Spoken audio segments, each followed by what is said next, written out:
21st Century Classics presents A Dream of Armageddon, written by H.G. Wells. The man with the white face entered the carriage at Rugby. He moved slowly in spite of the urgency of his porter, and even while he was still on the platform, I noted how ill he seemed. He dropped into the corner over against me with a sigh, made an incomplete attempt to arrange his traveling shawl, and became motionless, with his eyes staring vacantly. Presently, he was moved by a sense of my observation, looked up at me, and put out a spiritless hand for his newspaper. Then he glanced again in my direction. I feigned to read. I feared I had unwittingly embarrassed him, and in a moment I was surprised to find him speaking. "I beg your pardon," said I. "That book," he repeated, pointing a lean finger, "is about dreams."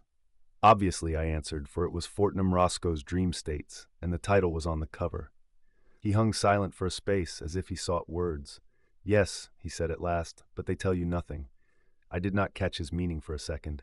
"They don't know," he added. I looked a little more attentively at his face. "There are dreams," he said, "and dreams. That sort of proposition I never dispute." "I suppose," he hesitated. "Do you ever dream? I mean vividly." "I dream very little," I answered. "I doubt if I have 3 vivid dreams in a year." "Ah!" he said, and seemed for a moment to collect his thoughts. "Your dreams don't mix with your memories?" he asked abruptly. "You don't find yourself in doubt? Did this happen or did it not?" "Hardly ever, except just for a momentary hesitation now and then. I suppose few people do." "Does he say?" He indicated the book. "Says it happens at times and gives the usual explanation about intensity of impression and the like to account for its not happening as a rule. I suppose you know something of these theories." "Very little, except that they are wrong." His emaciated hand played with the strap of the window for a time. I prepared to resume reading, and that seemed to precipitate his next remark. He leant forward, almost as though he would touch me. "Isn't there something called consecutive dreaming that goes on night after night?" "I believe there is. There are cases given in most books on mental trouble." "Mental trouble?" "Yes, I dare say there are. It's the right place for them. But what I mean," he looked at his bony knuckles, "is that sort of thing always dreaming? Is it dreaming? Or is it something else? Mightn't it be something else?" I should have snubbed his persistent conversation but for the drawn anxiety of his face. I remember now the look of his faded eyes and the lids red-stained. Perhaps you know that look. "I'm not just arguing about a matter of opinion," he said. "The thing's killing me. Dreams, if you call them dreams, night after night, vivid, so vivid, this," he indicated the landscape that went streaming by the window, "seems unreal in comparison. I can scarcely remember who I am, what business I am on." He paused. "Even now, the dream is always the same. Do you mean?" I asked. "It's over." "You mean? I died. Died, smashed and killed, and now so much of me as that dream was, is dead. Dead forever. I dreamt I was another man, living in a different part of the world and in a different time. I dreamt that night after night. Night after night I woke into that other life. Fresh scenes and fresh happenings until I came upon the last. When you died? When I died. And since then—" "No," he said. "Thank God. That was the end of the dream." It was clear I was in for this dream. And after all, I had an hour before me. The light was fading fast, and Fortnum Roscoe has a dreary way with him. "Living in a different time," I said. "Do you mean in some different age?" "Yes. Past? No, to come. To come.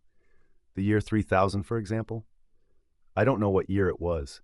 I did when I was asleep, when I was dreaming, that is, but not now. Not now that I am awake. There's a lot of things I have forgotten since I woke out of these dreams, though I knew them at the time when I suppose it was dreaming. They called the year differently from our way of calling the year." "What did they call it?" He put his hand to his forehead. "No," said he, "I forget." He sat smiling weakly. For a moment I feared he did not mean to tell me his dream. As a rule, I hate people who tell their dreams, but this struck me differently. I proffered assistance even. "It began," I suggested. "It was vivid from the first. I seemed to wake up in it suddenly. And it's curious that in these dreams I am speaking of I never remembered this life I am living now. It seemed as if the dream life was enough while it lasted. Perhaps. But I will tell you how I find myself when I do my best to recall it all. I don't remember anything dearly until I found myself sitting in a sort of loggia looking out over the sea. I had been dozing, and suddenly I woke up, fresh and vivid, not a bit dreamlike, because the girl had stopped fanning me.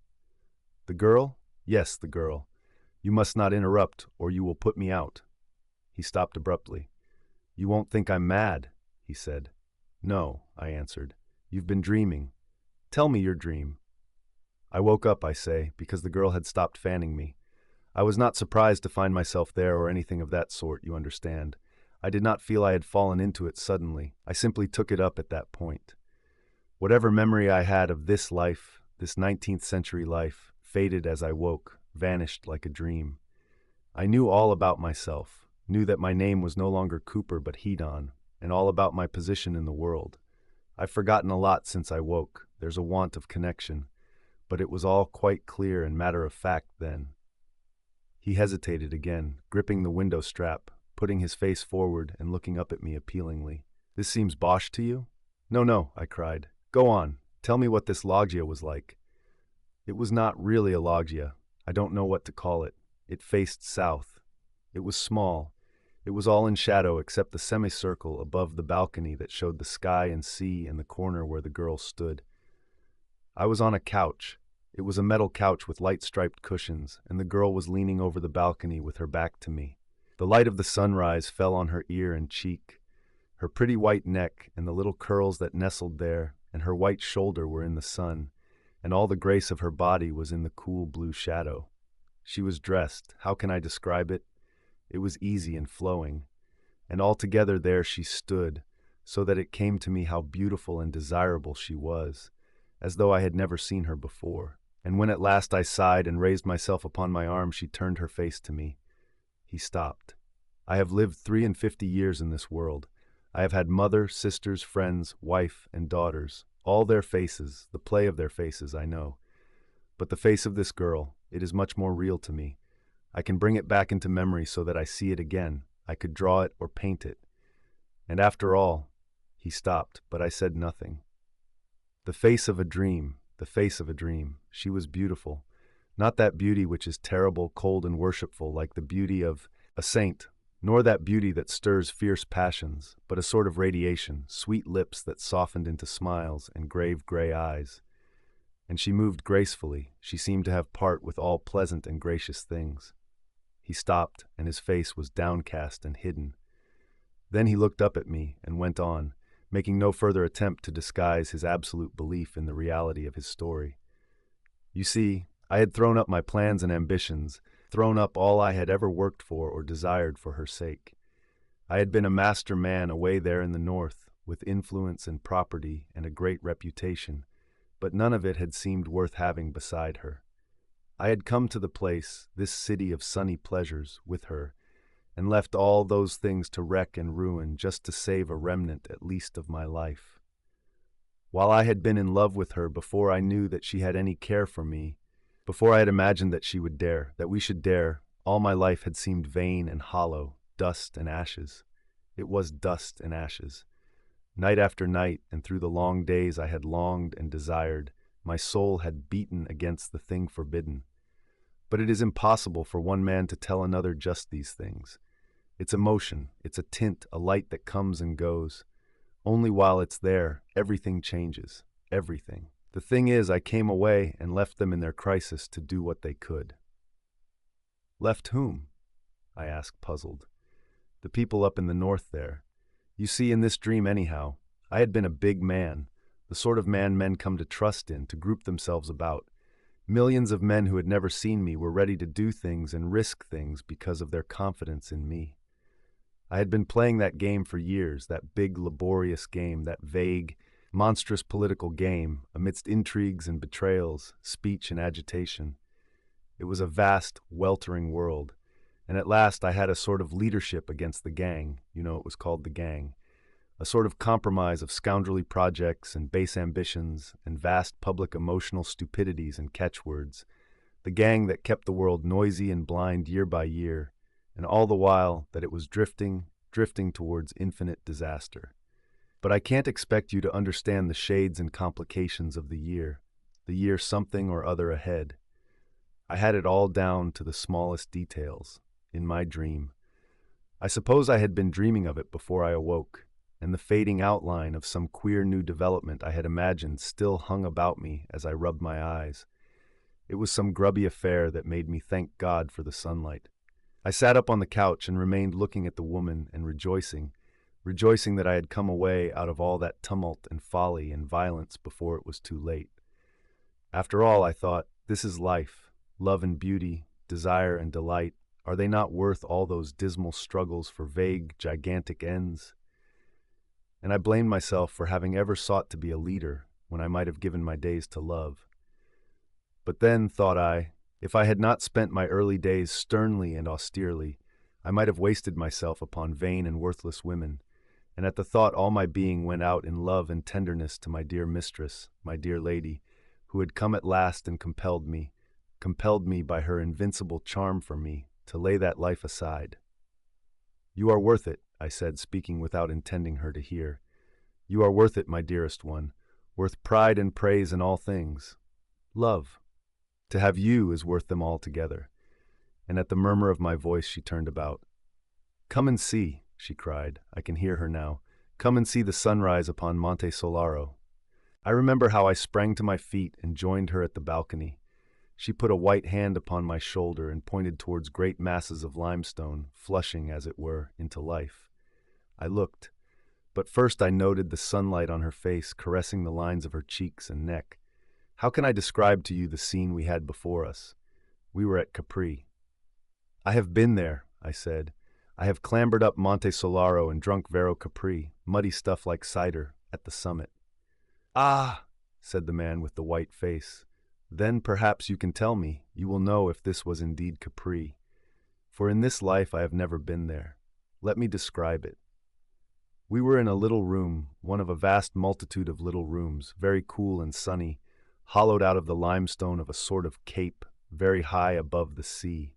The whole island, you know, was one enormous hotel, complex beyond explaining, and on the other side there were miles of floating hotels and huge floating stages to which the flying machines came. They called it a pleasure city. Of course, there was none of that in your time, rather, I should say. Is none of that now, of course. Now, yes. Well, this room of ours was at the extremity of the cape, so that one could see east and west. Eastward was a great cliff, 1,000 feet high perhaps, coldly gray except for one bright edge of gold, and beyond it the Isle of the Sirens, and a falling coast that faded and passed into the hot sunrise. And when one turned to the west, distinct and near was a little bay, a little beach still in shadow. And out of that shadow rose Solaro straight and tall, flushed and golden-crested like a beauty throned, and the white moon was floating behind her in the sky. And before us from east to west stretched the many-tinted sea all dotted with little sailing boats. To the eastward, of course, these little boats were gray and very minute and clear, but to the westward they were little boats of gold, shining gold, almost like little flames, and just below us was a rock with an arch worn through it. The blue seawater broke to green and foam all round the rock, and a galley came gliding out of the arch. "I know that rock," I said. "I was nearly drowned there. It is called the Faraglione." "I Faraglione? Yes, she called it that," answered the man with the white face. "There was some story, but that—" He put his hand to his forehead again. "No," he said, "I forget that story." "Well, that is the first thing I remember, the first dream I had, that little shaded room and the beautiful air and sky and that dear lady of mine, with her shining arms and her graceful robe, and how we sat and talked in half whispers to one another. We talked in whispers not because there was anyone to hear, but because there was still such a freshness of mind between us that our thoughts were a little frightened, I think, to find themselves at last in words. And so they went softly. Presently we were hungry, and we went from our apartment, going by a strange passage with a moving floor, until we came to the great breakfast room. There was a fountain and music. A pleasant and joyful place it was, with its sunlight and splashing, and the murmur of plucked strings. And we sat and ate and smiled at one another, and I would not heed a man who was watching me from a table nearby. And afterwards we went on to the dancing hall. But I cannot describe that hall. The place was enormous, larger than any building you have ever seen, and in one place there was the old gate of Capri, caught into the wall of a gallery high overhead. Light girders, stems, and threads of gold burst from the pillars like fountains, streamed like an aurora across the roof and interlaced like conjuring tricks. All about the great circle for the dancers there were beautiful figures, strange dragons, and intricate and wonderful grotesques bearing lights. The place was inundated with artificial light that shamed the newborn day. And as we went through the throng, the people turned about and looked at us. For all through the world my name and face were known, and how I had suddenly thrown up pride and struggle to come to this place. And they looked also at the lady beside me, though half the story of how at last she had come to me was unknown or mistold. And few of the men who were there I know, but judged me a happy man, in spite of all the shame and dishonor that had come upon my name.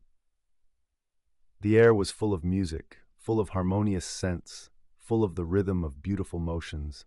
Thousands of beautiful people swarmed about the hall, crowded the galleries, sat in a myriad recesses. They were dressed in splendid colors and crowned with flowers. Thousands danced about the great circle beneath the white images of the ancient gods, and glorious processions of youths and maidens came and went.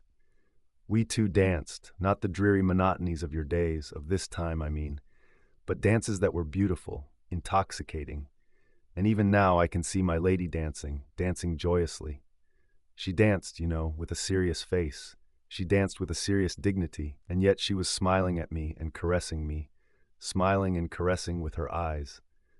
The music was different, he murmured.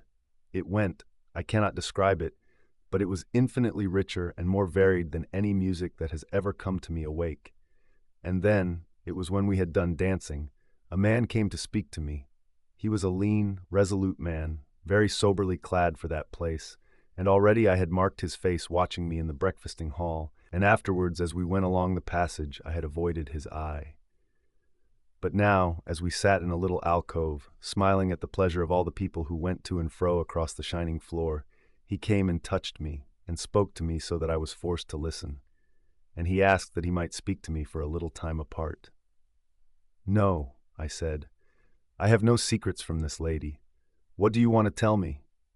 He said it was a trivial matter, or at least a dry matter, for a lady to hear. "Perhaps for me to hear," said I. He glanced at her, as though almost he would appeal to her. Then he asked me suddenly if I had heard of a great and avenging declaration that Evesham had made. Now, Evesham had always before been the man next to myself in the leadership of that great party in the north. He was a forcible, hard, and tactless man, and only I had been able to control and soften him. It was on his account even more than my own, I think, that the others had been so dismayed at my retreat. So this question about what he had done reawakened my old interest in the life I had put aside just for a moment. "I have taken no heed of any news for many days," I said. "What has Evesham been saying?" And with that the man began, nothing loath, and I must confess even I was struck by Evesham's reckless folly in the wild and threatening words he had used. And this messenger they had sent to me not only told me of Evesham's speech, but went on to ask counsel and to point out what need they had of me. While he talked, my lady sat a little forward and watched his face and mine. My old habits of scheming and organizing reasserted themselves. I could even see myself suddenly returning to the north, and all the dramatic effect of it.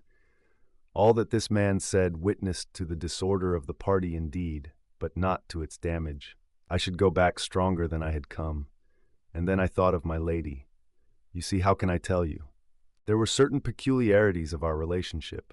As things are, I need not tell you about that, which would render her presence with me impossible. I should have had to leave her. Indeed, I should have had to renounce her clearly and openly, if I was to do all that I could do in the north. And the man knew that, even as he talked to her and me, knew it as well as she did, that my steps to duty were, first, separation, then abandonment. At the touch of that thought, my dream of a return was shattered. I turned on the man suddenly, as he was imagining his eloquence was gaining ground with me. "What have I to do with these things now?" I said. "I have done with them. Do you think I am coquetting with your people in coming here?" "No," he said, "but why cannot you leave me alone? I have done with these things. I have ceased to be anything but a private man. Yes, he answered. But have you thought? This talk of war, these reckless challenges, these wild aggressions. I stood up. No, I cried. I won't hear you. I took count of all those things, I weighed them, and I have come away. He seemed to consider the possibility of persistence. He looked from me to where the lady sat regarding us. War, he said, as if he were speaking to himself, and then turned slowly from me and walked away. I stood, caught in the whirl of thoughts his appeal had set going. I heard my lady's voice. Dear, she said, but if they have need of you. She did not finish her sentence. She let it rest there. I turned to her sweet face, and the balance of my mood swayed and reeled. They want me only to do the thing they dare not do themselves, I said. If they distrust Evesham, they must settle with him themselves. She looked at me doubtfully. But war, she said. I saw a doubt on her face that I had seen before, a doubt of herself and me, the first shadow of the discovery that, seen strongly and completely, must drive us apart forever. Now I was an older mind than hers, and I could sway her to this belief or that.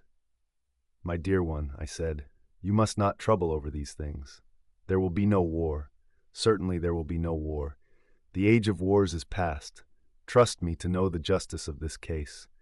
They have no right upon me, dearest, and no one has a right upon me. I have been free to choose my life, and I have chosen this.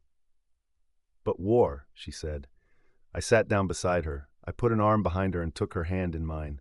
I set myself to drive that doubt away. I set myself to fill her mind with pleasant things again. I lied to her, and in lying to her I lied also to myself. And she was only too ready to believe me, only too ready to forget. Very soon the shadow had gone again, and we were hastening to our bathing place in the Grotta del Bovo Marino, where it was our custom to bathe every day. We swam and splashed one another, and in that buoyant water I seemed to become something lighter and stronger than a man. And at last we came out dripping and rejoicing and raced among the rocks. And then I put on a dry bathing dress, and we sat to bask in the sun, and presently I nodded, resting my head against her knee, and she put her hand upon my hair and stroked it softly, and I dozed. And behold, as it were with the snapping of the string of a violin, I was awakening, and I was in my own bed in Liverpool, in the life of today. Only for a time I could not believe that all these vivid moments had been no more than the substance of a dream.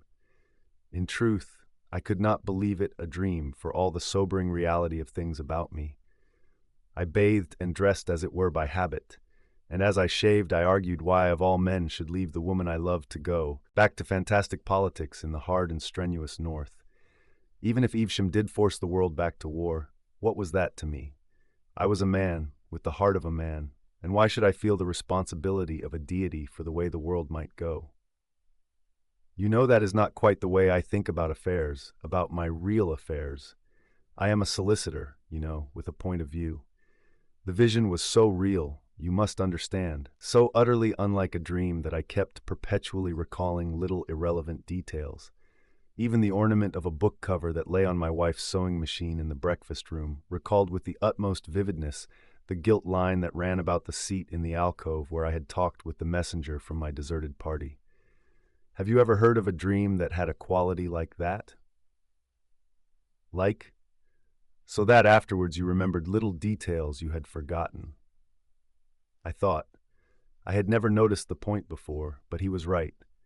Never, I said. That is what you never seem to do with dreams. No, he answered. But that is just what I did. I am a solicitor, you must understand, in Liverpool, and I could not help wondering what the clients and business people I found myself talking to in my office would think if I told them suddenly I was in love with a girl who would be born a couple of 100 years or so hence and worried about the politics of my great-great-great-grandchildren. I was chiefly busy that day, negotiating a 99-year building lease.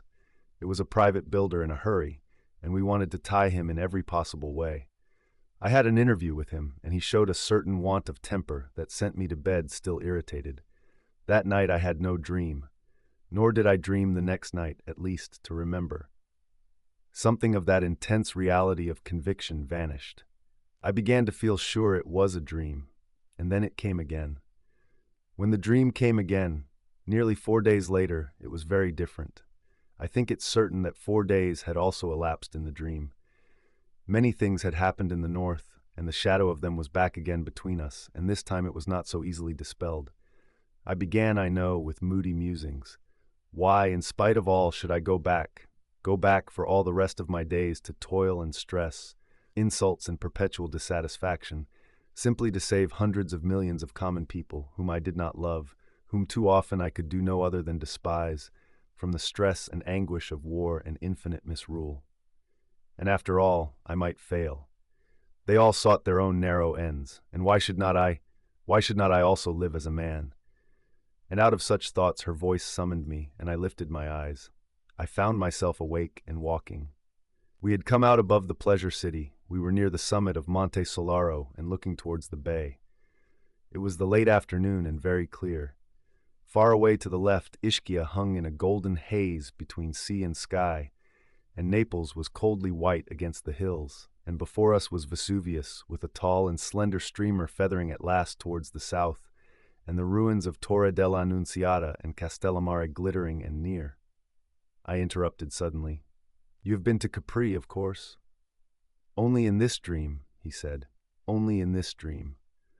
All across the bay beyond Sorrento were the floating palaces of the pleasure city moored and chained, and northward were the broad floating stages that received the aeroplanes. Aeroplanes fell out of the sky every afternoon, each bringing its thousands of pleasure seekers from the uttermost parts of the earth to Capri and its delights.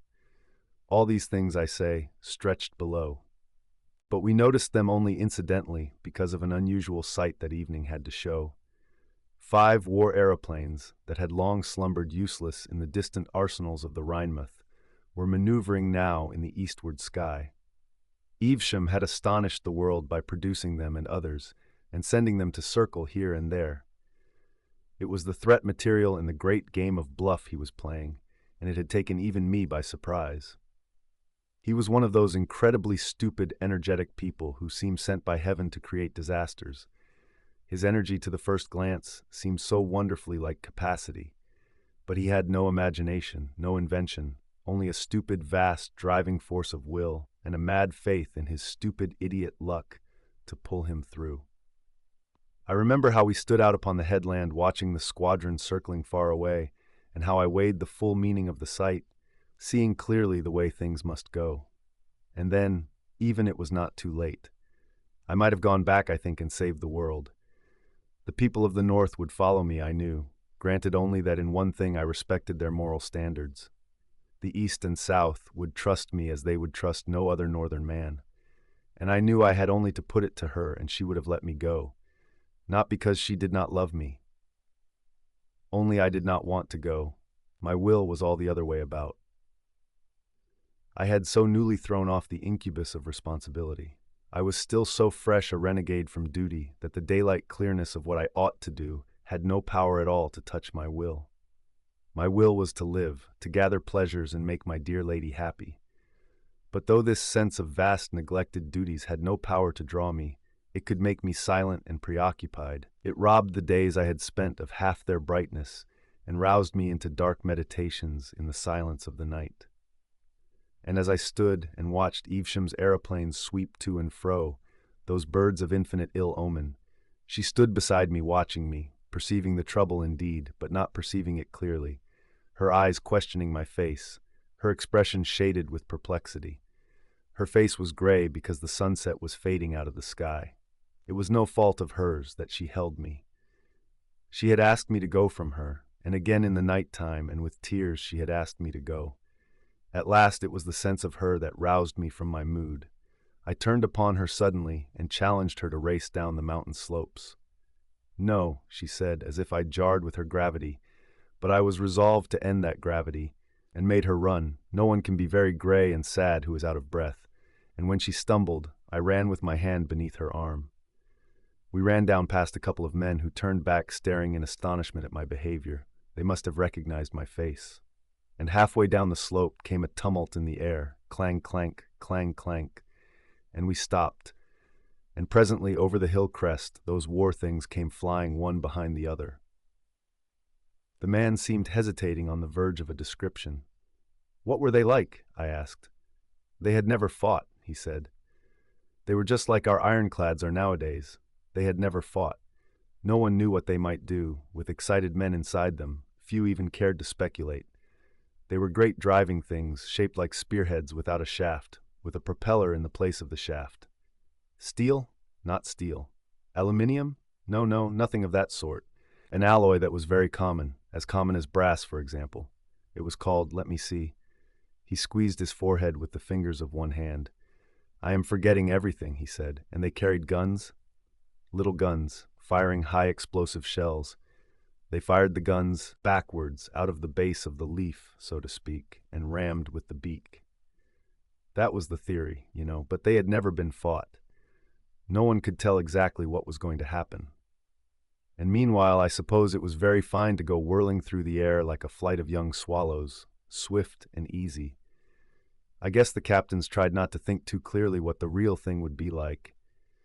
And these flying war machines, were only one sort of the endless war contrivances that had been invented and had fallen into abeyance during the long peace. There were all sorts of these things that people were routing out and furbishing up.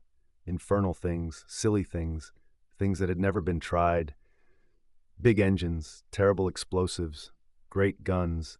You know the silly way of these ingenious sort of men who make these things. They turn them out as beavers build dams, and with no more sense of the rivers they're going to divert and the lands they're going to flood. As we went down the winding stepway to our hotel again, in the twilight, I foresaw it all. I saw how clearly and inevitably things were driving for war in Evesham's silly, violent hands, and I had some inkling of what war was bound to be under these new conditions. And even then, though I knew it was drawing near the limit of my opportunity, I could find no will to go back. He sighed. That was my last chance. We didn't go into the city until the sky was full of stars, so we walked out upon the high terrace to and fro, and she counseled me to go back. My dearest, she said, and her sweet face looked up to me, this is death. This life you lead is death. Go back to them. Go back to your duty. She began to weep, saying between her sobs and clinging to my arm as she said it, go back, go back. Then suddenly she fell mute, and, glancing down at her face, I read in an instant the thing she had thought to do. It was one of those moments when one sees. No, I said. No, she asked, in surprise, and I think a little fearful at the answer to her thought. Nothing, I said, shall send me back. Nothing. I have chosen. Love, I have chosen, and the world must go. Whatever happens, I will live this life. I will live for you. Nothing shall turn me aside. Nothing, my dear one. Even if you died. Even if you died. Yes, she murmured softly. Then I also would die. And before she could speak again, I began to talk, talking eloquently, as I could do in that life, talking to exalt love, to make the life we were living seem heroic and glorious, and the thing I was deserting something hard and enormously ignoble that it was a fine thing to set aside. I bent all my mind to throw that glamour upon it, seeking not only to convert her but myself to that. We talked, and she clung to me, torn too between all that she deemed noble and all that she knew was sweet. And at last I did make it heroic, made all the thickening disaster of the world only a sort of glorious setting to our unparalleled love, and we two poor foolish souls strutted there at last, clad in that splendid delusion, drunken rather with that glorious delusion, under the still stars. And so my moment passed. It was my last chance. Even as we went to and fro there, the leaders of the South and East were gathering their resolve, and the hot answer that shattered Evesham's bluffing forever took shape and waited. And all over Asia and the ocean and the South, the air and the wires were throbbing with their warnings to prepare, prepare. No one living, knew what war was. No one could imagine, with all these new inventions, what horror war might bring. I believe most people still believed it would be a matter of bright uniforms and shouting charges and triumphs and flags and bands, in a time when half the world drew its food supply from regions 10,000 miles away. The man with the white face paused. I glanced at him, and his face was intent on the floor of the carriage. A little railway station, a string of loaded trucks, a signal box, and the back of a cottage, shot by the carriage window, and a bridge passed with a clap of noise, echoing the tumult of the train. After that, he said, I dreamt often, For 3 weeks of nights, that dream was my life. And the worst of it was, there were nights when I could not dream, when I lay tossing on a bed in this accursed life. And there, somewhere lost to me, things were happening, momentous, terrible things. I lived at nights, my days, my waking days. This life I am living now became a faded, faraway dream, a drab setting, the cover of the book. He thought. I could tell you all, tell you every little thing in the dream, but as to what I did in the daytime, no, I could not tell, I do not remember. My memory has gone. The business of life slips from me. He leant forward and pressed his hands upon his eyes. For a long time he said nothing. And then, said I, the war burst like a hurricane. He stared before him at unspeakable things.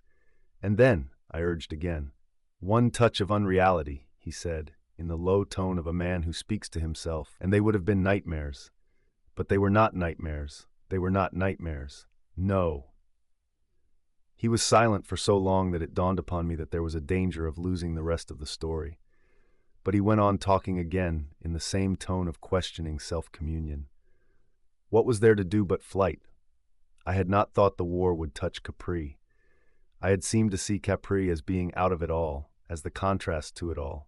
But 2 nights after the whole place was shouting and bawling, every woman almost and every other man wore a badge, Evesham's badge, and there was no music but a jangling war song over and over again, and everywhere men enlisting, and in the dancing halls they were drilling. The whole island was a whirl with rumors. It was said again and again that fighting had begun. I had not expected this. I had seen so little of the life of pleasure that I had failed to reckon with this violence of the amateurs. And as for me, I was out of it. I was like a man who might have prevented the firing of a magazine. The time had gone. I was no one. The vainest stripling with a badge counted for more than I. The crowd jostled us and bawled in our ears. That accursed song deafened us. A woman shrieked at my lady because no badge was on her, and we too went back to our own place again, ruffled and insulted, my lady white and silent, and I a-quiver with rage. So furious was I could have quarreled with her if I could have found one shade of accusation in her eyes. All my magnificence had gone from me. I walked up and down our rock cell, and outside was the darkling sea and a light to the southward that flared and passed and came again. We must get out of this place, I said over and over. I have made my choice, and I will have no hand in these troubles. I will have nothing of this war. We have taken our lives out of all these things. This is no refuge for us. Let us go. And the next day we were already in flight from the war that covered the world. And all the rest was flight. All the rest was flight, he mused darkly. How much was there of it? He made no answer. How many days? His face was white and drawn, and his hands were clenched. He took no heed of my curiosity. I tried to draw him back to his story with questions. Where did you go? I said. When? When you left Capri. Southwest, he said, and glanced at me for a second. We went in a boat. But I should have thought an aeroplane. They had been seized. I questioned him no more. Presently I thought he was beginning again. He broke out in an argumentative monotone. But why should it be? If indeed this battle, this slaughter and stress is life, why have we this craving for pleasure and beauty? If there is no refuge, if there is no place of peace, and if all our dreams of quiet places are a folly and a snare, why have we such dreams? Surely it was no ignoble cravings, no base intentions had brought us to this. It was love had isolated us. Love had come to me with her eyes and robed in her beauty, more glorious than all else in life, in the very shape and color of life, and summoned me away. I had silenced all the voices, I had answered all the questions, I had come to her. And suddenly there was nothing but war and death. I had an inspiration. After all, I said, it could have been only a dream. A dream, he cried, flaming upon me. A dream, when even now. For the first time he became animated. A faint flush crept into his cheek. He raised his open hand and clenched it and dropped it to his knee. He spoke, looking away from me, and for all the rest of the time he looked away. We are but phantoms, he said, and the phantoms of phantoms, desires like cloud shadows and wills of straw that eddy in the wind. The days pass, use and wont carry us through as a train carries the shadow of its light, so be it. But one thing is real and certain. One thing is no dream stuff, but eternal and enduring. It is the center of my life, and all other things about it are subordinate or altogether vain. I loved her, that woman of a dream, and she and I are dead together. A dream, how can it be a dream when it drenched a living life with unappeasable sorrow, when it makes all that I have lived for and cared for worthless and unmeaning? Until that very moment when she was killed, I believed we had still a chance of getting away, he said. All through the night and morning that we sailed across the sea from Capri to Salerno, we talked of escape. We were full of hope, and it clung about us to the end, hope for the life together we should lead. Out of it all, you're out of the battle and struggle, the wild and empty passions, the empty arbitrary thou shalt and thou shalt not of the world. We were uplifted, as though our quest was a holy thing, as though love for one another was a mission. Even when from our boat we saw the fair face of that great rock Capri, already scarred and gashed by the gun emplacements and hiding places that were to make it a fastness, we reckoned nothing of the imminent slaughter, though the fury of preparation hung about in puffs and clouds of dust at 100 points amidst the gray. But indeed I made a text of that and talked. There, you know, was the rock, still beautiful, for all its scars, with its countless windows and arches and ways, tier upon tier for 1,000 feet, a vast carving of gray, broken by vine-clad terraces, and lemon and orange groves, and masses of agave and prickly pear, and puffs of almond blossom. And out under the archway that is built over the Piccola Marina, other boats were coming. And as we came round the cape and within sight of the mainland, another little string of boats came into view, driving before the wind towards the southwest.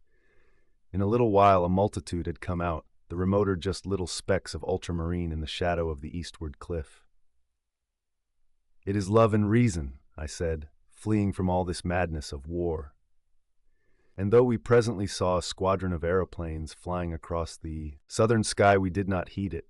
There it was, a line of little dots in the sky, and then more, dotting the southeastern horizon, and then still more, until all that quarter of the sky was stippled with blue specks. Now they were all thin little strokes of blue, and now one and now a multitude would heel and catch the sun and become short flashes of light. They came rising and falling and growing larger, like some huge flight of gulls or rooks, or such like birds moving with a marvelous uniformity, and ever as they drew nearer, they spread over a greater width of sky. The southward wing flung itself in an arrow-headed cloud athwart the sun, and then suddenly they swept round to the eastward and streamed eastward, growing smaller and smaller and clearer again until they vanished from the sky. And after that we noted to the northward and very high Evesham's fighting machines hanging high over Naples like an evening swarm of gnats. It seemed to have no more to do with us than a flight of birds. Even the mutter of guns far away in the southeast seemed to us to signify nothing. Each day, each dream after that, we were still exalted, still seeking that refuge where we might live and love. Fatigue had come upon us, pain and many distresses. For though we were dusty and stained by our toilsome tramping, and half-starved, and with the horror of the dead men we had seen and the flight of the peasants, for very soon a gust of fighting swept up the peninsula, with these things haunting our minds, it still resulted only in a deepening resolution to escape. Oh, but she was brave and patient. She who had never faced hardship and exposure had courage for herself and me. We went to and fro seeking an outlet, over a country all commandeered and ransacked by the gathering hosts of war. Always we went on foot. At first there were other fugitives, but we did not mingle with them. Some escaped northward. Some were caught in the torrent of peasantry that swept along the main roads. Many gave themselves into the hands of the soldiery and were sent northward. Many of the men were impressed, but we kept away from these things. We had brought no money to bribe a passage north, and I feared for my lady at the hands of these conscript crowds. We had landed at Salerno, and we had been turned back from Cava, and we had tried to cross towards Taranto by a pass over Mount Alburno, but we had been driven back for want of food, and so we had come down among the marshes by Paestum, where those great temples stand alone. I had some vague idea that by Paestum it might be possible to find a boat or something and take once more to sea. And there it was the battle overtook us. A sort of soul blindness had me. Plainly I could see that we were being hemmed in, that the great net of that giant warfare had us in its toils. Many times we had seen the levies that had come down from the north going to and fro, and had come upon them in the distance amidst the mountains, making ways for the ammunition and preparing the mounting of the guns. Once we fancied they had fired at us, taking us for spies. At any rate, a shot had gone shuddering over us. Several times we had hidden in woods from hovering aeroplanes. But all these things do not matter now. These nights of flight and pain, we were in an open place near those great temples at Paestum, at last, on a blank stony place dotted with spiky bushes, empty and desolate, and so flat that a grove of eucalyptus far away showed to the feet of its stems. How I can see it! My lady was sitting down under a bush, resting a little, for she was very weak and weary, and I was standing up watching to see if I could tell the distance of the firing that came and went. They were still, fighting far from each other, with those terrible new weapons that had never before been used. Guns that would carry beyond sight, and aeroplanes that would do what they would do, no man could foretell. I knew that we were between the two armies, and that they drew together. I knew we were in danger, and that we could not stop there and rest. Though all these things were in my mind, they were in the background. They seemed to be affairs beyond our concern. Chiefly I was thinking of my lady. An aching distress filled me. For the first time she had owned herself beaten and had fallen a-weeping. Behind me I could hear her sobbing, but I would not turn round to her because I knew she had need of weeping, and had held herself so far and so long for me. It was well, I thought, that she would weep and rest, and then we would toil on again, for I had no inkling of the thing that hung so near. Even now I can see her as she sat there, her lovely hair upon her shoulder, can mark again the deepening hollow of her cheek. If we had parted, she said, if I had let you go. No, said I. Even now I do not repent. I will not repent. I made my choice, and I will hold on to the end. And then, overhead in the sky something flashed and burst, and all about us I heard the bullets making a noise like a handful of peas suddenly thrown. They chipped the stones about us, and whirled fragments from the bricks, and passed. He put his hand to his mouth, and then moistened his lips. At the flash I had turned about. She stood up. She stood up, and moved a step towards me, as though she wanted to reach me, and she had been shot through the heart. He stopped and stared at me. I felt all that foolish incapacity an Englishman feels on such occasions. I met his eyes for a moment, and then stared out of the window. For a long space we kept silence. When at last I looked at him, he was sitting back in his corner, his arms folded and his teeth gnawing at his knuckles. He bit his nail suddenly and stared at it. I carried her, he said, towards the temples, in my arms, as though it mattered. I don't know why. They seemed a sort of sanctuary, They had lasted so long, I suppose. She must have died almost instantly, only I talked to her all the way. Silence again. I have seen those temples, I said abruptly, and indeed he had brought those still, sunlit arcades of worn sandstone very vividly before me. It was the brown one, the big brown one. I sat down on a fallen pillar and held her in my arms, silent after the first babble was over, and after a little while the lizards came out and ran about again, as though nothing unusual was going on, as though nothing had changed. It was tremendously still there, the sun high, and the shadows still. Even the shadows of the weeds upon the entablature were still, in spite of the thudding and banging that went all about the sky. I seemed to remember that the aeroplanes came up out of the south, and that the battle went away to the west. One aeroplane was struck and overset and fell. I remember that, though it didn't interest me in the least. It didn't seem to signify. It was like a wounded gull, flapping for a time in the water. I could see it down the aisle of the temple, a black thing in the bright blue water. 3 or 4 times shells burst about the beach, and then that ceased. Each time that happened, all the lizards scuttled in and hid for a space. That was all the mischief done, except that once a stray bullet gashed the stone hard by, made just a fresh, bright surface. As the shadows grew longer, the stillness seemed greater.